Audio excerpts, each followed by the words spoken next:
ভেঙে পড়াটা জীবন না, ভেঙে পড়ার পরেও ঘুরে দাঁড়ানো হলো জীবন। অনুকরণ নয়, অনুসরণ করো। অন্যকে বিশ্বাস নয়, নিজেকে বিশ্বাস করো। তাহলে তুমি জীবনে সফল হতে পারবে। যোগ্যতা নিয়ে কি হবে? বাপের যদি টাকা না থাকে তাহলে যোগ্যতা অর্থহীন হয়ে যাবে।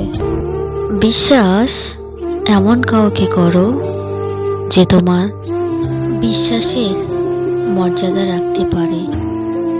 বিশ্বাস এমন কাউকে করো না যে তোমার বিশ্বাসের মর্যাদা রাখতে পারে না।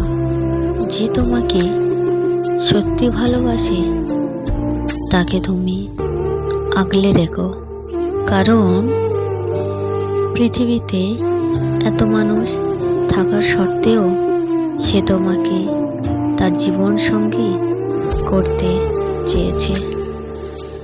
যে তোমাকে সত্যি ভালোবাসে তাকে কখনো অবহেলা করো না, কারণ ভালোবাসার মানুষের দেয়া অবহেলা কখনো সহ্য করা যায় না।